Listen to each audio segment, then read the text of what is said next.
How do you act after a crisis? After a violent watershed moment, how is one to respond?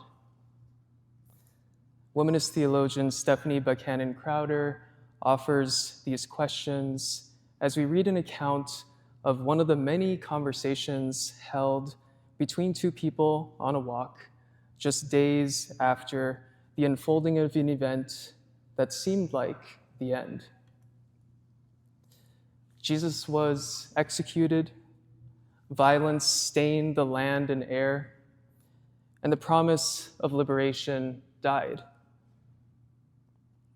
And there were rumors that Jesus was alive again, but they did not see him. I mean, wouldn't we all want that to be true? But there's no way. And that's what these two knew at the moment. Luke allows some of the witnesses of Jesus' death to express themselves in the gospel. And I invite us to notice how, in the trauma of what all of these people witnessed, and in their grief and shock, they all react differently to make meaning of the same event. The women who had accompanied Jesus in his life of ministry try to make sense of it all by going to the grave of Jesus to honor and prepare Jesus' body for burial with oil and spices. The disciples of Jesus gathered together in private, and some of the other accounts, like the Gospel of John, describes them locking the door of the room that they gathered in out of fear of the authorities. And then these two people, headed to Emmaus, try to make sense of it all on foot, together, talking it out, trying to gain some clarity, perhaps to hear shared feelings expressed between themselves, to receive the gift of an understanding nod from the other. And perhaps we know these moments ourselves. When our world changes through loss or transition or violence or uncertainty, sometimes we just need to walk and talk and be heard, be held, and to see that someone just gets it. So I invite you to take a moment. How have you acted after a crisis? How have you noticed yourself responding to an event that changed your life? What do you remember?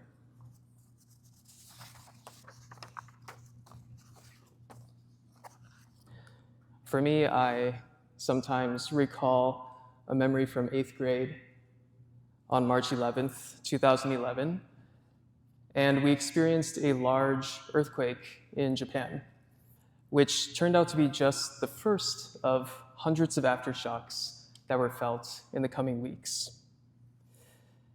And I will always remember the inability to stand up as the earth slid. I'll always remember the strange gusts of wind that blew past us outside like waves as they followed the shift of the earth. And I'll never forget feeling angry at God as we learned over the radio that close to 20,000 people had lost their lives. They were children, siblings, friends, lovers, abandoned.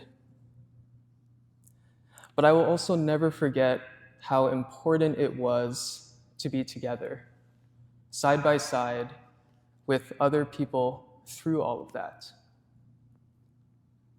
The rest of our school year was canceled as many of our international school classmates were evacuated back to their home countries amid the fear of the nuclear power plant fallout.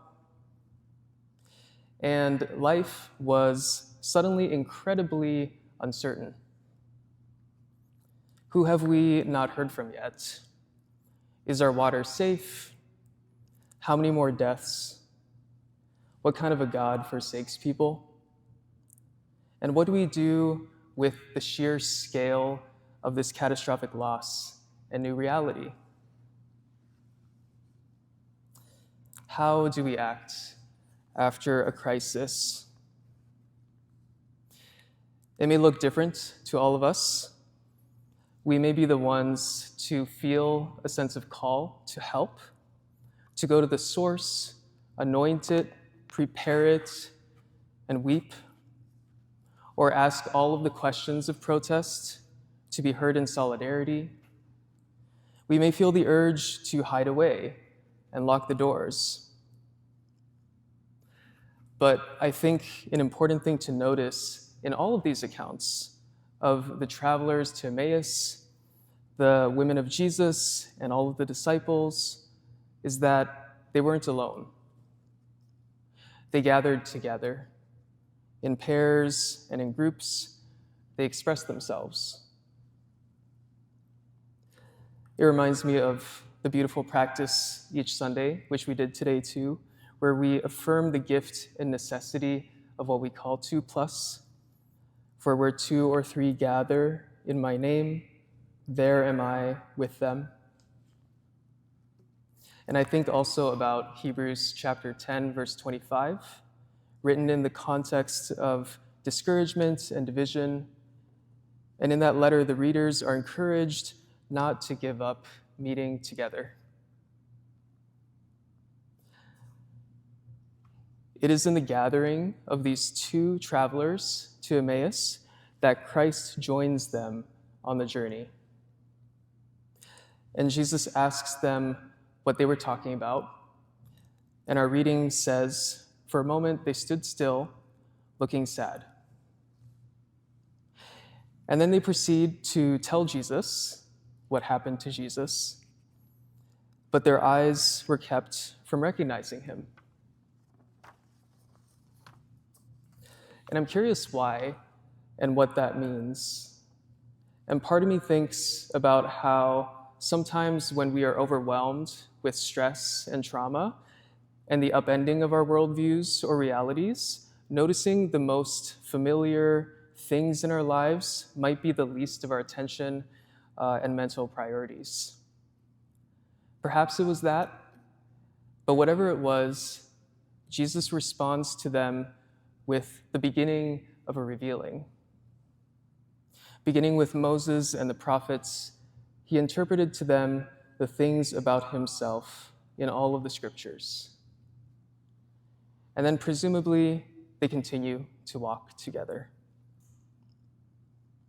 Then they reach a fork in the road, and Jesus begins his parting words, but the 2 insist, stay with us, join us in community. There's food for you.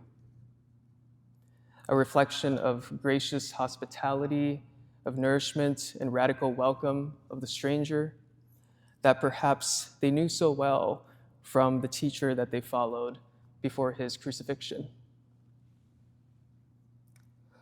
And then, in a reflection of the Last Supper, the resurrected Christ reveals himself, breaking bread, and then the 2 recognize him, finally. And then Christ vanishes. Were not our hearts burning within us, they said, as they looked back to how they felt on the road with this stranger. And as the aftermath of their crisis unfolds in this unexpected, jarring, joyful, but probably also terrifying encounter, they express themselves by spreading the news of the resurrection that they finally recognized. At first, Mary doesn't recognize Jesus, and at first, the 2 travelers to Emmaus did not recognize Jesus. Jesus was mistaken to be a gardener and then a fellow traveler. And this makes me wonder, what might the story of the road to Emmaus also teach us about noticing the resurrection among us on roads of turmoil? One of my spiritual mentors, Pam Shellberg, points out how in every single post-resurrection appearance in the Gospels, the resurrected Jesus is not recognized by those who were closest to him. It is actually quite easy for us to miss resurrections in our own lives if we expect them to look like something we've known, something familiar. And in our lives now, in the reality that we carry in this time, perhaps resurrection is the guest who has already entered our houses. Maybe the resurrected Christ is always a bit unrecognizable to us first. Maybe at times that we've missed the resurrected Christ in our midst, in a season where so much feels upended and upside down. Perhaps we have felt powerless when we see cruel deportations and disappearing of people, or attacks on those practicing free speech from their hearts, bombs wiping out cities in our nation enabling that destruction. Perhaps we feel weary as we stand in solidarity with women, with queer, trans, and BIPOC siblings whose rights and realities are denied. Perhaps the thought of resurrection feels stupid when climate collapse feels like loss after loss. And we ask, where is the resurrection that we're dying to revive?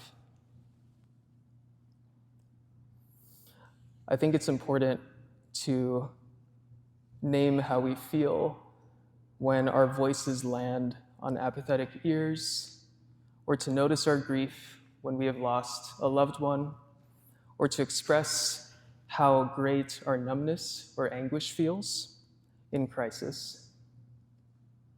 And I think it's important to express these visceral feelings because it is the beginning of our sacred co-creating of resurrection among us. It reflects what Mary, the men to Emmaus, and the disciples all did, despite their different ways of going about it. They expressed themselves fully, and then Christ shows up, and something is recognizable again. Kyle recently mentioned in his sermon that each time we turn to Jesus, our faith deepens, and God's story continues to grow. And I think this is true for the resurrections of our times. We gather in the Spirit of Christ, we express ourselves, our faith deepens, and God's story continues to grow, resurrect as a result of our action. And if it's hard to know where to start finding all of it, perhaps we look back to our recent experiences and ask ourselves, like the Emmaus travelers said to themselves in hindsight, were not our hearts burning within us? Where have you felt your heart burning with that familiar or unfamiliar recognition of what matters, what's worth it, what's holy, even if just for a fleeting moment? If we look back to our past encounters, experiences, life moments, projects, relationships, where do you notice your heart burning? If you notice it, that light, that heat that you recognize, embrace it, for you embrace the beginning of a world to transform. And let us always walk that road together. Amen.